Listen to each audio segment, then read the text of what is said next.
Ayan. Ayan po ay mga decal brown. Ayan, puro decal brown po yan. Ito pa. Ayan, decal brown yan.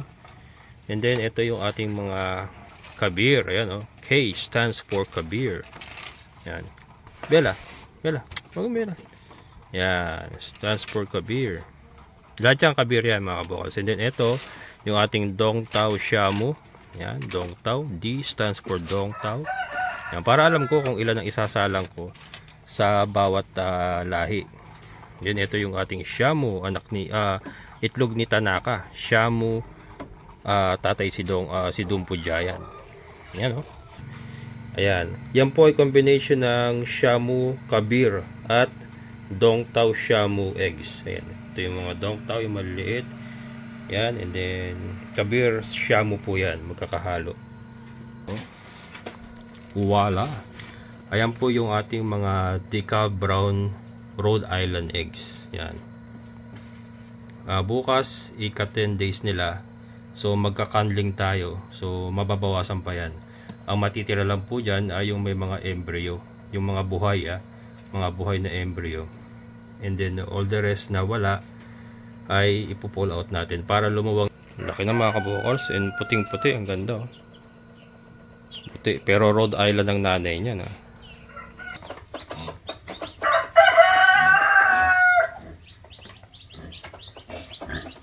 So ito hindi natin kailangan ilawan. Si Mama Chicken na ang susukob sa kanila.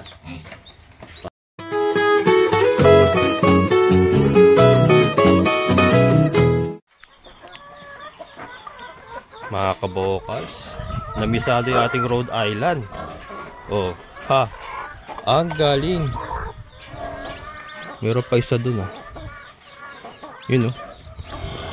1, 2, 3, 4, 5, 6, 7, 8 ba? Mahusay. Kaya lang parang hindi nakalabas yung isa na yun, oh. Ayun, oh. Yung mga kabokals, oh. Kita niyo ba yan? Rhode Island yan, mga kabokals. Pero itong mga chicks na ito, itlog po ng ating mga decal browns. Ayan, itlog po nila yan. Kasi yung sa kanya nga, yung itlog niya, sa kanya yung mga puting sisiw doon na na na-hatch natin sa incubator. And then naglimlim siya. Sobrang dami ng itlog natin ng decal brown. Pinalimliman natin sa kanya. And ito na, ayan, oh, mga kabukals. Ito parang to, mga lalaki to. Ayan, makikita natin kung gaano kaganda ang ang sisiw ng cross decal brown Rhode Island. Ang nagpisa ay ang kanilang auntie. Auntie. Ayan, kasi yung yun eh, anak na yun ng mga kabatch niya eh. Pero hindi siya mismo ang nanay nung ating rooster. Yan, yan yung ating rooster, mga kabokals. Ating Rhode Island rooster. Tatay ka na, brother. Marami pa tayo nakasalang sa incubator. Yan. So, makikita natin, mga kabokals, kung makapagpapalabas talaga tayo ng mga brown egger. Gamit po itong ating cross Rhode Island decal brown. Yan, binalikan na niya. Ganyan ginagawa ko para hindi siya magutom. Nilalagyan ko siya ng pagkain dito. Yan. Baka maya konti ko na to. Ibaba ko na. Kaya lang parang may namimisa pa kasi. Hindi ko sure kung Hayaan ko lang. Baka meron pa. Pero walo, okay na to, walo. Hindi naman kasi lahat yan fertile kasi mga naunang batch ng itlog yan ng ating mga decal brown. So possible na talaga hindi po lahat yan fertile. Hindi ko na kasi naka-unling yan eh. Basta inilagay ko diyan. Sige, limliman mo. Ayan. Sunod-sunod na po, mga kabokals. Pero disclaimer po, hindi pa po ako magbebenta ng mga sisiw ng ating mga cross decal brown Rhode Island. Ito po ay mga pamalit ko doon sa ating currently laying na mga decal brown. Mag-iipon po muna ako. Siguro mga 100 hens ang kailangan kong ipunin muna. And then saka ako magbebenta na. Yan, kasi ang maximum lang naman ng ating chicken coop is siguro nasa 100 heads na layer po ang kayang i-house nun. So yun lang muna. At least may mga pamalit na tayo pagka kinaling na natin sila. Ito, Mga bagong eggs to. Tinatanggal nila yung ano, may mga ano to damo. Yung sa palay ba. Kaya lang, hindi ko malaman kung saan napupunta. Nauubos. Ito naman sa mga kabir natin, hindi naman nauubos. Ayan. Sa Decabrown nauubos. Pero ito ang cute mga kabokals. Ang cute Ang cute nila. Yan, paalaga ako sa kanya mga kabokals. Hindi na natin iilawan yan. Lalagyan lang natin yan sa magandang cage. Tapos hayaan na natin siya alagaan niya. Susukluban lang naman yan para ano, hindi na tayo gagastos din ng kuryente sa ilaw. And ito mga ano to mga kabokals, pagka nakapagpalaki tayo ng mga babae dito, yung mga babaeng lalabas yan sigurado marunong din maglimlim. Kasi ano sila pisa sila sa limlim kumbaga mamamanan nila yon dito sa ating ano, sa ating inahin. So pwede tayong ano, pwede natin sila i-diretso yung breeder and then hayaan lang natin sila maglimlim. Ayan. Paglilimlimin ko ng paglilimlimin to mga kabokals. Susunod na breeding niya, ito na uli, ibabalik ko na uli siya sa puti, sa ating white leghorn. And then hayaan ko lang siya maglimliman yung kanyang mga itlog. Ayan. Mas malakas kasi, mas maganda kasi ang natural na ano na limlim kaysa sa incubator. Yun.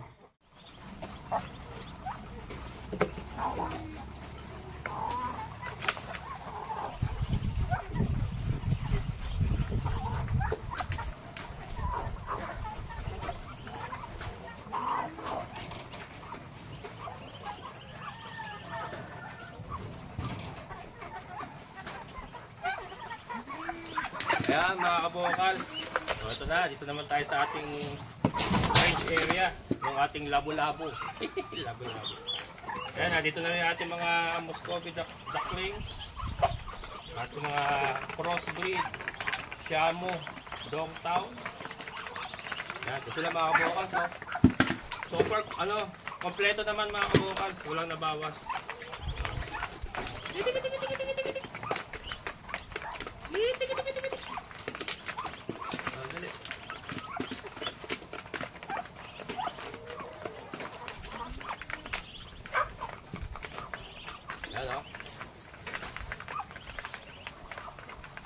Sama-sama na. Ito yung mga grow out natin mga kabokal. So dito natin ano, yung mga kakatayan natin.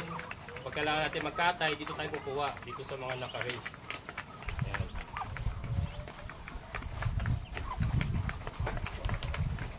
At least meron na tayong ano, paglalagyan ng ating mga mga batang ganito. Kasi kinakapos na sa kulungan Saka yung mga katulad yung mga Muscovy duck natin.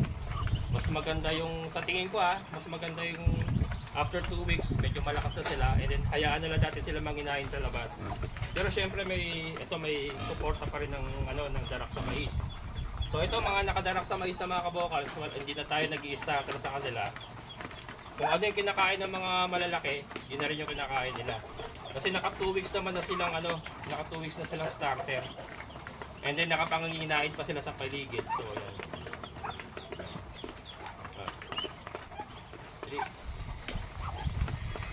Ayan mga kabokals.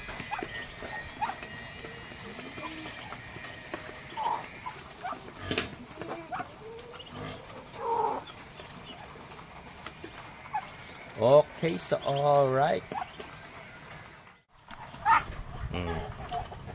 Yan sila Malakas rin kumain ng darak sa mais mga kabokals. Baka magtatanong kayo bakit pula. Meron po kasing Vitamin Pro yan, may halo siyang vitamins. Every other day po ginagawa natin yon, merong vitamins. Kahit darak sa mais lang pinapakain natin, nilalagyan natin sila ng suplementong vitamins. Every other day. Lahat sila, pati baboy. Matapang yung inahin kaya napoprotektahan niya. So 10 pa rin mga kabokals, hindi nabawasan simula nung inirelease natin sila dito. And ayan maliliksi sila mga kabokals. Then may painuman na sila doon sa ilalim, may painuman sila. Kasi ang pato kailangan niya lagi may tubig. Yung lubluban, iniisip ko pa kung paano natin gagawin yung lubluban. Pero importante sa ngayon, yung sa may inom sila sa ngayon. Yun ang mas importante. And then ito yung ating dongtaw na ano. Sinama ko na rin dito siya kasi hindi naman sumasampa. Hindi naman natin nagagamit. O hayaan natin sila dito. Yan, and then ayan yung mga babae nating cross, dongtaw, shamu. Ito yung lalaking isa, mas matanda. Yung dalawa kasi hindi ko na maisama at ano na rooster na agresibo na kaya ano. Ito lang sila mas bata pa. Yung gagawin nating style mga kabokals. Sa lahat po ng ating i-grow out. Siguro pati yung ating mga future layers na deca brown. Pagka naka 1 month mahigit na sila, matibay na. Pwede na rin nating i-release dito and then hayaan lang muna natin dito mag-mature. And then 7-8 months, yun, pwede na natin silang i-battery cage. Yun po yung naiisip kong gawin. Ayan. Para ano, sa tingin ko kasi mas matitibay din sila pagka naka-range lang sila, yung nasanay sila sa natural. May sisilungan naman sila kung sakaling uulan. Ayan, dito sila sa ilalim. Ayan, sa ilalim na hagdan, hindi naman naiputan ng kambing yan sa ilalim na hagdan. At eto, meron din silang shelter dito. Ayan. Pero magdadagdag pa ako siguro ng yero. Baka dito maglagay pa ako ng yero dito sa part na to. Ayan, pabubong nila.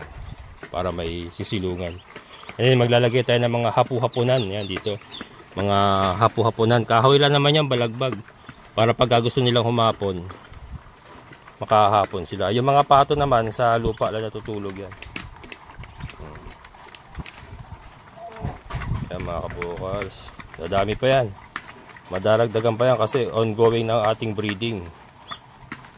May mga nakasalang pa tayo sa incubator ngayon. And may mga naka-standby pa sa tray. sa tray. Ayan. Inaayos ko pa yung isa kong manual incubator. Pinalitan ko ng thermostat kasi hindi ko mai-calibrate na yung yung isa. May problema na yung thermostat kaya magpapalit tayo ng thermostat and then salang ulit.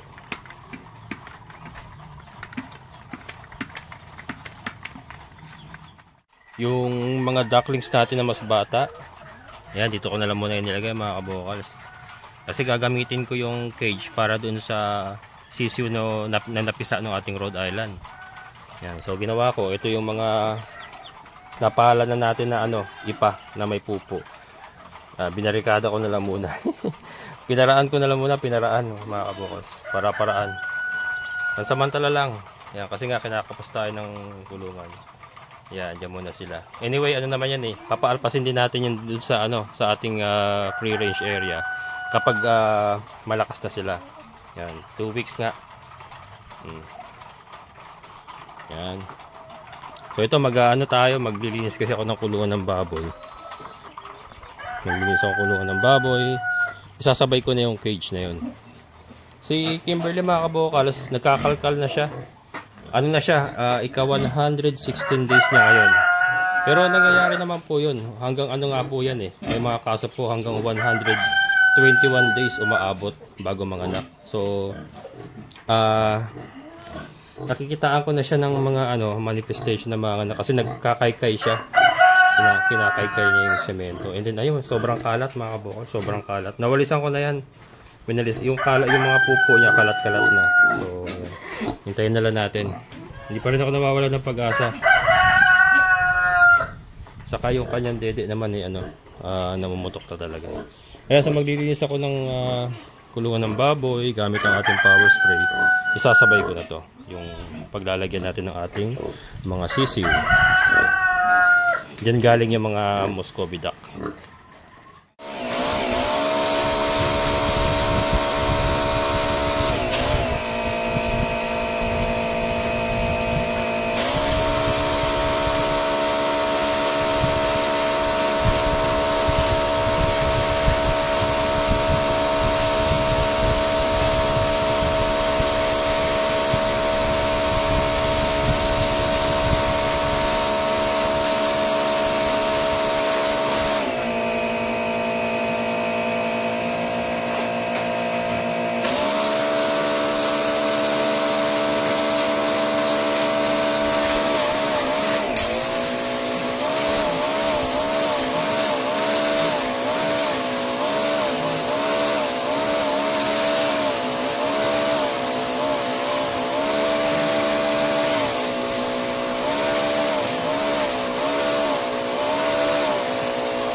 Okay na?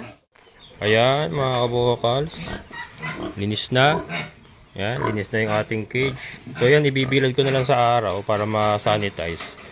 Then ito, hindi na natin pinaliguan yung mga baboy kasi mahangin. Nilinisan ko lang yung kulungan. Ito kay Kimberly. Ayan, sana manganak na siya mamaya. Nagkakaykay na eh. Nagkakalkal-kalkal siya. Ayan. Okay pa naman yan, 116 days is still okay mga kabokals. Ayan.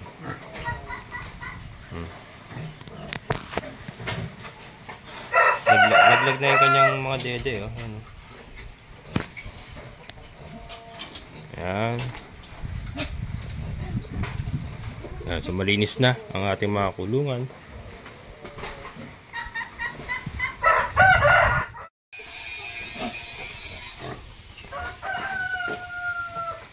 Wala pa rin.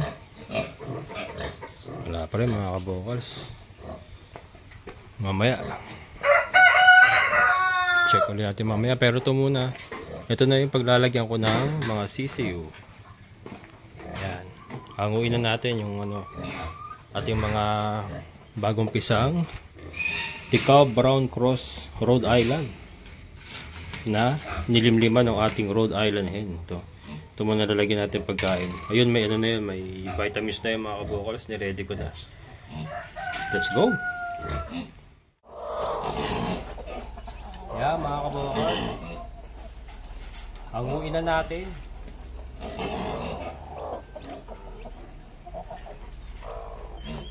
Gimme those chicks. Yeah, mga kabokals. Ang galing.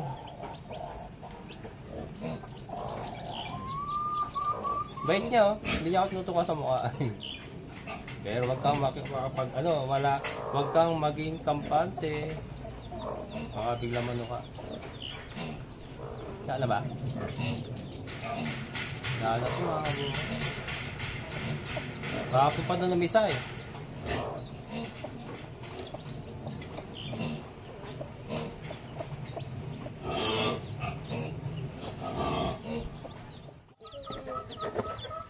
Yan. Ito na kayo sa inyong brooder. Dito nga natin lalagay mga kabokals dito sa bakanting kulungan ng baboy.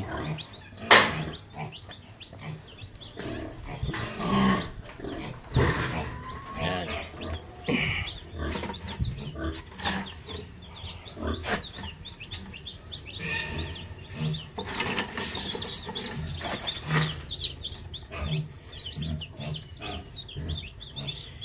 Diyan muna kayo.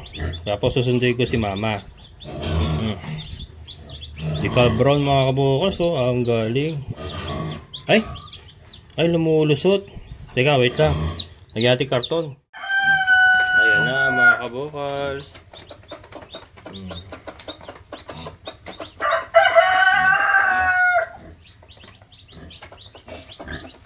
So ito hindi natin kailangan ilawan. Si Mama Chicken na ang magsusukob sa kanila para hindi sila lamigin sa malamig na gabi. Yan. Siguro pagka naka 2 araw, 3 araw na sila, matibay na yung paan nila. Pwede natin tanggalin yung karton. Pwede sana silang pawalan lang dito sa kulungan ng baboy. Yan, ang problema ko kasi may mga daga, hindi ko pa nahuli mga daga. Umorder pa ako sa online ng yung mouse trap na yung umiipit para mahuli natin mga daga. Napakarami na kasi. Kailangan makontrol natin yun kasi delikado rin sa mga baboy natin yung maraming daga. And syempre sa mga sisiw din baka atakihin. Si Chloe may nahuli pa minsan-minsan pagkagabi kasi pinawawalan natin si Chloe. Nakita ko minsan may patay na daga dyan, gula-gula niya. Ibig sabihin si Chloe yung may gawa nun. Kaya lang kasi ang bibilis, umaakit sa bubong. Mouse trap ang sinubukan kong yung pandikit, hindi nga umuubra kasi masyado na malalaki. And hindi naman natin pwedeng lasunin kasi baka kung saan nila dalhin yung lason mapunta sa mga alaga natin, sa mga aso. So, masyadong delikado pag lason. Kaya mouse trap lang talaga ang pwede. Pero ito mga kabokals, oh. Itong inahin na to, alagaan ko to. Yan, kasi bibihira po sa Rhode Island yung naglilimlim. Ewan ko sa experience ko. Bihira sa na experience kong alaga na Rhode Island ang naglilimlim ito. Ito lang yung natsyempohan natin na naglilimlim and nakapisa talaga. Nakapisa. Ayan. Tingnan natin kung magaling din siya mag-alaga. Pero hinahawi niya yung anak niya. Yung pahaba po kasi may pahaba akong mga pakainan nun, kaya lang nabasag na so bibili pa tayo ng isang maliit na mahabang ganun na may harang-harang. Pero sa pansamantala yan lang muna gamitin natin. Yan, okay din naman yan. Yan, and then ito kanilang tubig ay may vitamins.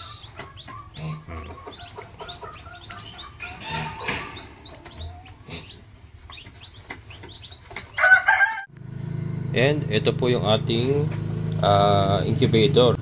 Kaya lang hindi po kasi gumagana yung rotor, kaya yung roller. Kaya ang nangyari po dito ay di manual pa rin. Pero ito pakita ko sa inyo mga kabokals. Ayan, yan po ay combination ng Shamu Kabir at Dongtao Shamu eggs. Ayan, ito yung mga Dongtao, yung maliliit. Yan, and then Kabir Shamu po yan, magkakahalo. Maganda rito mga kabokals, talagang calibrated po yung kanyang kung 37.2 yan po talaga yung init sa loob, kasi nagtry na po tayo, ginagamitan natin ng thermometer yan para makita talaga natin. And then ito yung tubig niya nasa labas, ayan astig, di ba? Galing. May hose siya pumupunta ron sa ilalim. Yan, kaya lang pang maliitan lang siya. And then ito mga kabokals, wala. Ayan po yung ating mga decal brown Rhode Island eggs. Yan. Bukas ika-10 days nila. So magka-candling tayo. So mababawasan pa yan. Ang matitira lang po dyan ay yung may mga embryo, yung mga buhay mga buhay na embryo. And then all the rest na wala ay ipo-pull out natin para lumuwang din sila. And then magdadagdag tayo ng tubig. Dyan para kasi na-experience ko sa mga previous na hatching natin, parang nadadry po, hindi nakakalabas. Kaya magdadagdag tayo ng moisture ng tubig. Ayan mga kabokals. So full blast na talaga ang ating pagbibreed ng decal brown Rhode Island, Kabir, Shamu at Dongtao. And ito na po yung yung anak ng ating Rhode Island at ng white leghorn natin mga kabokals. Laki na. Come here. Laki na mga kabokals, and puting-puti, ang ganda. Puti, pero Rhode Island ang nanay niya Ang lakas ng dugo ng white leghorn. Yan lilinisin ko pa yan, magpapalit tayo ng sapin mamaya. Yan, palitan natin sapin mamaya. Pero pinakita ko lang muna Rhode Island white leghorn. Yan, ito mga kabokals. Ito yung mga isasalang na uli natin. Inaayos ko na. So sa ilalim ay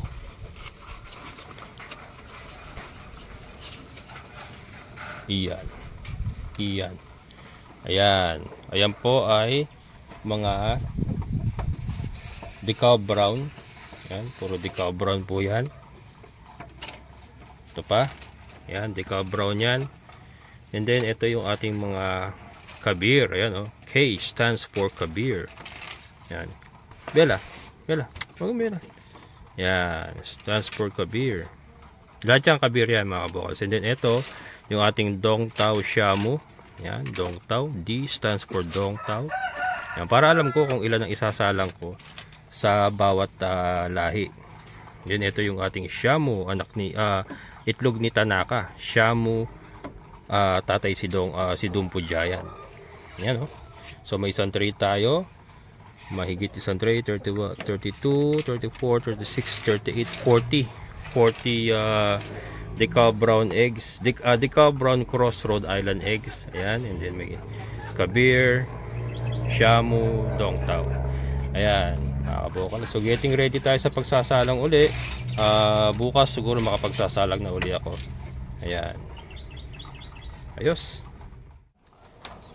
Ayan mga kabokal, so yan po aking update patungkol po sa ating mga sa ating breeding ng ating mga chickens. Ayan, so full swing na po tayo sa pagbibreed. Shamu, Kabir, yung ating Dongtao cross Shamu, lalo na yung ating mga decal brown cross Rhode Island. Ayan, so kukumpletuhin ko lang po yung aking mga pamalit sa layers ko. Siguro mga 100 hens ang kailangan ko, and then yan makapagbebenta na po ako. So ang ibebenta natin, kung pwede kung gusto nyo fertile eggs, magbebenta po tayo ng fertile eggs ng 1 month old and siguro 4 months old. Susubukan din po natin na makapagbenta po ng 4 months old. Kaya lang duda ako kasi baka 1 month old pa lang ay maubos na yung ating mga produce na decal brown cross Rhode Island. Again mga kabokal, sa lilinawin ko po, hindi po purong decal brown itong aking binibreed. Cross breed po ng decal brown Rhode Island red. Ayan, ha. Pero pwede pa rin po silang gawing materyales as layers. Kasi yung Rhode Island naman po is ano rin yan, layer din po yan na klase ng manok. Ayan, dual type nga po, meat type saka layer type. Ayan, so maraming salamat. Sana po nagkaroon kayo ng idea sa ating mga ipinakita ngayon. So ayan, unti-unti po na nagagawa na natin yung ating mga plano. Umuusad na po tayo. Ayan, maraming salamat. At kahit paano ay isasagawa ko na yung aking mga plano dito sa ating backyard farm dito sa Barangay Tukod, San Rafael, Bulacan. Yan, so sa lahat po ng mga solid kabokals, mga silent viewers, maraming salamat po sa inyong patuloy na suporta. Siyempre sa ating kaibigan po ni Sir Boyet. Sir, thank you so much. So, hanggang dito na lang po, maraming salamat. Muli, ito ang inyong kabokals farmer, nagsabing sabay-sabay tayong mangarap, magsikap, at yung sa lahat ay kumilos, siguradong ulad ang ating amazing na buhay. Bye-bye!